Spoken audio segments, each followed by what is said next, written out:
Thank you so much. Dr. Kapi, for the warm welcome. And it is really a great pleasure to be here this evening and to see all of you. And it's great to be back in New Zealand, because I am from Norway and I feel very much at home in New Zealand for different reasons. Partly because we are two relatively small nations, around 5 million inhabitants. Partly because we are two very beautiful nations with mountains and fjords, and also because we have some great explorers. The last time I was here in 2011, I was here on my way to the South Pole to celebrate the first man to set foot on the South Pole, and that was a Norwegian, of course, Roald Amundsen. But then I also learned that the first man to be at the top of the Mount Everest was Sir Hillary. So I'm always great to be back in New Zealand. Then we have more in common than just beautiful nature and the great explorers. We have also in common that we are faced with and we have to address the same security challenges. And that's the fact, despite the fact that we are far apart, the NATO alliance, a North Atlantic alliance, and in the North Atlantic, and then New Zealand here in the south. We are far apart, but we are facing the same challenges. And I will be very brief, so we have time for questions and interaction afterwards, but I will reflect on that main message, that despite that you are not a NATO member, that you are not the North Atlantic Council, we are actually faced with the same security challenges, or many of the same security challenges, because more and more of the security challenges we all are faced with are global, are becoming less and less regional and more global. And let me therefore dwell with three main challenges both New Zealand and NATO allies are facing. The first is increased competition between great power competition. And we see the consequences of that from Crimea, the illegal annexation of Crimea, to North Korea, from Syria to the South China Sea. We have seen a significant build-up of the Russian military capabilities. We see a more assertive Russia. And just a few days ago we saw an example how this increased great power competition is undermining the rules-based order, the respect for international treaties and obligations, when Russia when the INF Treaty, the Treaty on Intermediate Range Nuclear Weapons, ceased to exist on the 2nd of August. And for those of you who are not so very familiar with the INF Treaty, this has been a cornerstone for arms control for decades, since 1987. It has not only reduced the number of nuclear weapons, but it has eliminated all intermediate range weapons, nuclear and conventional, land-based, and it has been of great importance for arms control, and especially in Europe. This treaty ceased to exist on last Friday, because Russia has violated the treaty now for several years. They have deployed new missiles, something called SSC-8, which are intermediate range missiles, able to reach European cities within minutes. They are mobile, hard to detect, and the fact that the warning time is so little reduces the threshold for any potential use of nuclear weapons in an armed conflict. So the increased great power competition, a more assertive Russia, is putting the rules-based order under pressure, and the latest example is the demise of the INF Treaty. But we have seen other examples, for instance the illegal annexation of Crimea, the first time in Europe that one country has taken a part of another country since the end of the Second World War. And we have seen increased Russian presence in the Middle East, in Syria, and also Russia trying to meddle in and undermining the trust in democratic institutions in several NATO allied countries and also elsewhere. We also see the rise of China. China's role and influence is another sign of increasing global power competition. Its economic rise is powering global growth and is quickly becoming a technological leader in many fields.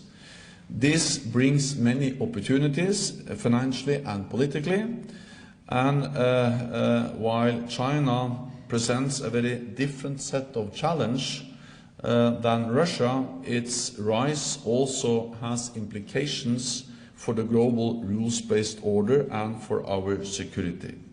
We see this in the South China Sea, in cyberspace, and in Chinese investments in critical infrastructure in many countries, including in Europe. So therefore, we need to better understand the challenges and the opportunities the rise of China presents. So these are two different global powers, China and Russia. They represent challenges for all of us, both NATO allies and New Zealand and many other countries. And we see that the rules-based order, which New Zealand has championed and supported so strongly for so many years, is now under pressure because of increased competition and violation of many of the rules we have developed together over decades. So that's one of the challenges we have in common, despite the fact that New Zealand is not part of or member of NATO. Another is terrorism. Terrorism knows no borders. Terrorism is something which is a threat to every country. We don't see any imminent risk of any conventional military attack on any NATO allied country, but we see a constant threat of potential terrorist attacks. We have seen it in many European countries, we have seen it in the United States, 9/11, but we've also seen it in New Zealand. So no country can 100% guarantee or be 100% secure against terrorist attacks and terrorist threats. NATO plays a role in the fight against terrorism.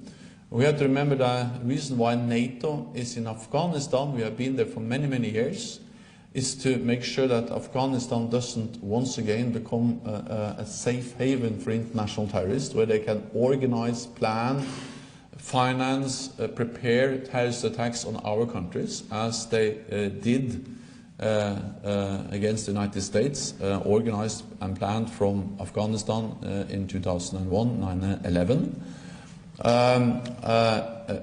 New Zealand has been together with us in Afghanistan as one of our closest partners. New Zealand is still contributing troops and forces to our training mission in Afghanistan, and we are extremely grateful for that. New Zealand is also part of the global coalition to defeat Daesh, ISIS, in Iraq and Syria and elsewhere. And the fight against Daesh is not over, but we have made significant progress. And I'm grateful and I thank New Zealand for being part of the efforts that made this progress possible. Then I think that you know better than anyone else that terrorism comes in many forms and wears many different guises. You saw that in Christchurch in March. I saw that as Prime Minister in Norway on the 22nd of July 2011, where right-wing extremists attacked innocent people in Christchurch, in Oslo, at a summer camp just outside Oslo. And that reminds us of that terrorism is not about religion, it's about hatred, it's about extremism, it's about people that believe that they have the right to use violence against others, and therefore we need to condemn and fight terrorism, extremism, regardless of what kind of guise, what kind of form it comes in. It is something that threatens our fundamental values, regardless of what kind of ideology or religion the terrorists try to misuse. The last common challenge I will mention is cyber, because cyber is truly global, and we see that there is no other new and emerging technologies and cyber. New and emerging technologies as artificial intelligence or quantum computing or autonomous weapons, combined with cyber, which has been there for some time already, is now changing the nature of conflict as fundamentally as the Industrial Revolution changed the nature of conflict before the First World War. And therefore NATO, New Zealand, all of us have to fully understand and react based on the fundamental changes we now see when it comes to technology and how technology applies when it comes to conflict between nations, and also the potential use of cyber by terrorist and non-government organizations. And for NATO, this is so important that we have, of course, realized that a cyber attack can be as damaging as a conventional attack. It can cause as much damage, as most suffering as conventional attacks. One of the big problems with cyber attacks is attribution, who is behind, and therefore intelligence, better systems to protect our cyber networks, more exercises, and we also can work together with New Zealand, better technology, share best practices, everything we can do to protect our networks and also protect our institutions is part of what NATO is now working more and more on, because we understand that in any potential conflict in the future there will be a very big and important cyber dimension. I promise to be brief, therefore I will just end by saying that my message to you today is that we are living in a world which is more unpredictable, where security challenges are more and more integrated, where it's harder and harder to speak about regional challenges. They are becoming more and more global, so we are all affected in one way or another. And in uncertain and unpredictable times with global challenges, we need to build multilateral institutions, strong international cooperation, like the UN, like the European Union, like NATO, but of course also the cooperation a regional organization as NATO has with partners as New Zealand. So to build cooperation, to build institutions, is the best way to deal with all the uncertainty and all the unpredictability we are faced with in today's international climate. So with that, I thank you for your attention. I'm ready to take your questions. Thank you.